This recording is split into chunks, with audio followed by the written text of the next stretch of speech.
సూర్యదేవుడిని చూసి తన భార్య సంజనాదేవి ఎందుకు పారిపోయిందో మీకు తెలుసా? యమధర్మరాజు ఎలా జన్మించాడో మీకు తెలుసా? త్రేతాయుగంలో సూర్యదేవుడికి మరియు సంజనాదేవికి వివాహం జరుగుతుంది. ఆ వివాహానికి మొత్తం దేవతలు అందరూ వస్తారు. ప్రతి ఒక్కరూ వాళ్ళను చూసి ఎంతో సంతోషించి వాళ్ళని దీవిస్తారు. అలా వివాహం ముగిశాక మొదటి రాత్రి రోజు సంజనాదేవి సిగ్గుపడుతూ సూర్యదేవుడిని చూస్తూ ఉంటుంది. సూర్యుడు మెల్లగా ఆమెను ముట్టుకోవడానికి ఆమె దగ్గరికి వెళుతూ ఉండగా ఒక్కసారిగా సూర్యదేవుడి ఒంటి నుండి విపరీతమైన వేడి సంజనాదేవి మీద పడుతుంది. ఆ విపరీతమైన వేడిని సంజనాదేవి భరించలేకపోతుంది. సూర్యదేవుడి స్థితి ముందు ఆమె చాలా బలహీనంగా ఉంటుంది. భర్తని కాదనలేక ఆ వేడిని భరిస్తూ వారి ఇద్దరు ఆ రోజు శృంగారం చేసుకుంటారు. అప్పటి నుండి సంజనాదేవి దగ్గరికి శృంగారం చేద్దాం అని సూర్యదేవుడు ఎప్పుడు వచ్చినా కూడా ఆమె అతని నుండి వచ్చే వేడి వలన ఒక్క నిమిషం కూడా భరించలేకపోతుంది. ఈ విషయం సూర్యదేవుడికి చెప్పకుండా ఆ బాధని ఆమె ఒక్కటే భరిస్తూ ఉంటుంది. అలా కొన్ని నెలల తర్వాత ఆమె గర్భవతి అయ్యి ఆమెకు ముగ్గురు పిల్లలు జన్మిస్తారు. ఒకరేమో ధర్మానికి రాజు యమధర్మరాజు, ఇంకొకరేమో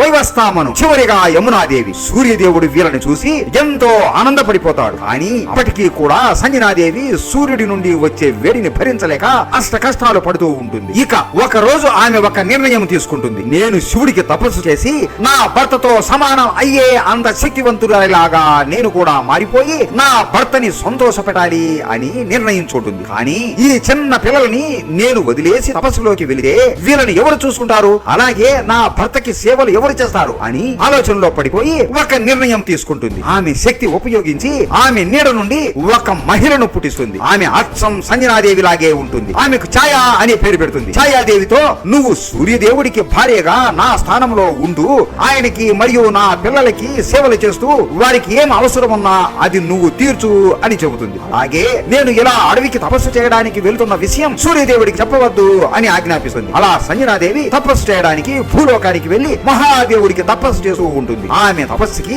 శివుడు మెచ్చి ఏం వరం కావాలో కోరుకో తల్లి అని అనగా సూర్యుని నుండి వచ్చే శక్తిని భరించే శక్తి నాకు కూడా ప్రసాదించు స్వామి అని వేడుకుంటుంది. శివుడు తదాస్తు అని వరం ఇస్తాడు. ఆమె ఎంతో ఆనందంతో సూర్యదేవుడి దగ్గరికి రాగా సూర్యదేవుడు అప్పటికే ఛాయాదేవితో శృంగారం చేసి ఒక బిడ్డకి తండ్రి అయి ఉంటాడు. ఆ బిడ్డ ఎవరో కాదు, అతనే శనిదేవుడు. దీని తర్వాత ఏం జరిగింది? సూర్యదేవుడు తన కొడుకునే చంపబోయాడు అని మీకు తెలుసా? శని దేవుడిని తన భార్య శపించింది అని మీకు తెలుసా? శనిదేవుడికి మరియు శివుడికి కూడా యుద్ధం జరిగింది అని మీకు తెలుసా? ఇవన్నీ తెలుసుకోవాలి అంటే మన ఛానల్లో శనిదేవుడి పూర్తి చరిత్ర వీడియో చేశాం. ప్రతి ఒక్కరూ మిస్ అవ్వకుండా ఆ వీడియో చూసేయండి. అందరూ చెప్పండి హర హర మహాదేవ శంభో శంకర.